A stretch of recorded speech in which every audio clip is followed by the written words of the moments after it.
Ayan na guys, mababay na ako. Ito yung bahay ni Day Pani. So, bababa na ako guys. Ayan, mga bird. Babay na. Babalikan nila ako ni Day Glo. Kasi nagpahilot ako guys. So, doon lang ako maghintay sa baba. Sa may bandang swimming pool. Limon daw ito pero parang orange. Ayan guys. Hihintayin ko sila doon sa swimming pool. May balunggay dito. So may mga honey pala sila dito guys na cultured. Kaya maraming honey si Pani. So ano guys, dandahan lang ako guys bababa. Kasi baka madalios ko guys. So para akong ermitanyo guys na nandito sa bundok. Ayan. So nagchat ako sa kanila kung anong oras nila ako sunduin. Kasi pumunta sila sa resorts. Ay hindi na ako sumama guys. Kasi yung lugar na paakyat medyo mahirap para sa akin. At hiningal ako ng gusto guys. Kaya kagabi nung nasa pista kami, sa pistahan, nagpahatid ako dito sa bahay. Kasi sumama ang pakiramdam ko. So parang nabigla ako guys. Pagkatapos namin kumain, umakyat agad sa hagdanan. Tapos sabi ng mga katulong guys, may mga ano pala dito, may mga unggoy na pumupunta, bumababa dito galing sa bundok. So, ayan. At ano daw, grupo-grupo daw yung mga unggoy. Ayun, may langka pala, bunga. May langka doon guys. Tika muna. Puntahan ko nga yung langka na yan. Nag-chat ako sa kanila kung anong oras nila ako balikan. Di pa sila nag-reply. Iiwan muna natin itong aking dala-dala. So guys, puntahan natin yung, ayun, doon. May mga puti na katira doon. Ayun. May nagmumotor. May nagmumotor.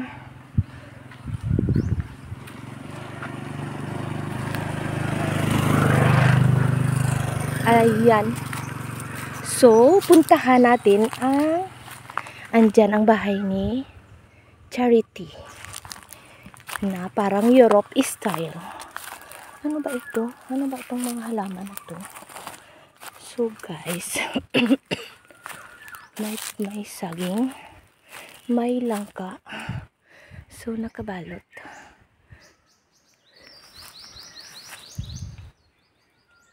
Ayun. Sige, puntahan natin.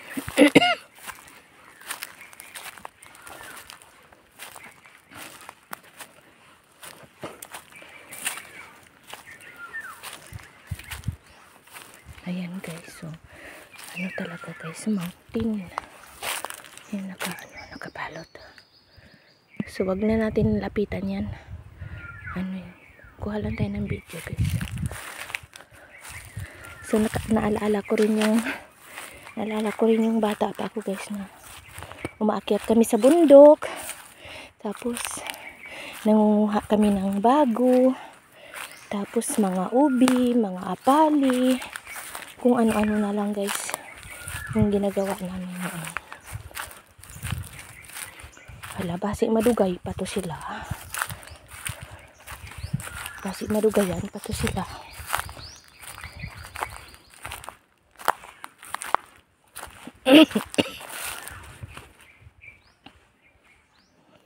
So iniwan ang mga katulong nandoon sa taas. Naging busy rin sila guys. So mahulat.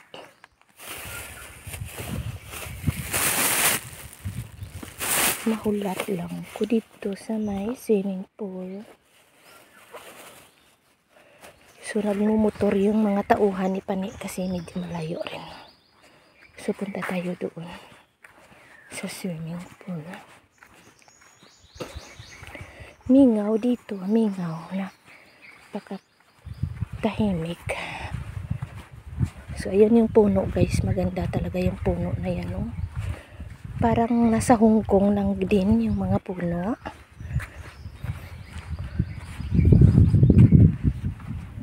Ayan, dragon fruit. Medyo mabigat ang aking dala-dala. So ito ako guys, para akong ermitanya dito sa bundok. Para akong ermitanya guys na naputi-puti na yung buhok. Hindi ako nakakulay.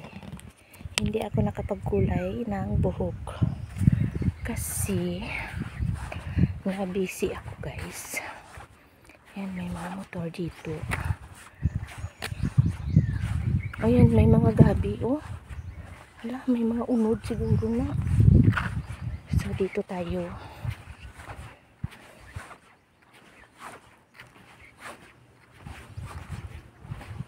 Ayan.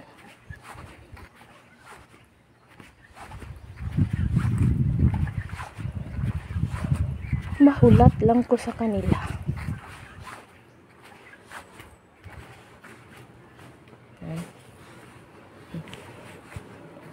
Walang tao.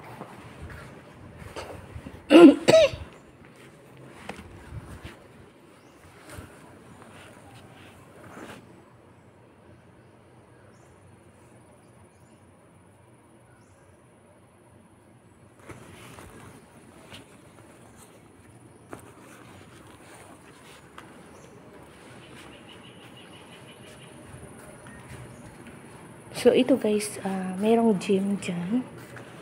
So yung mapa ng Pilipinas.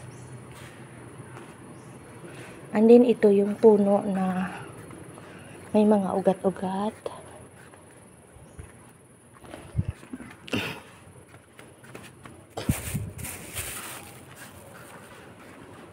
Ayan doon.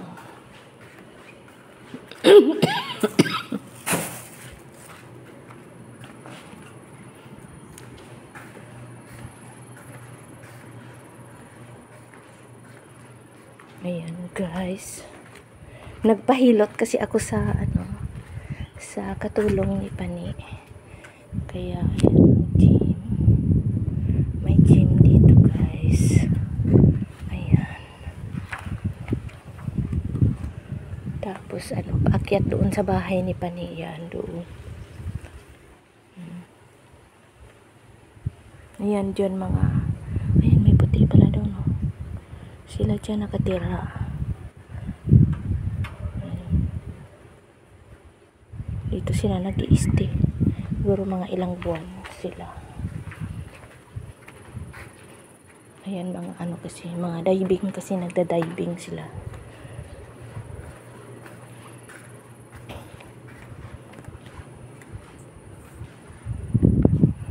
So ayan guys, thank you guys.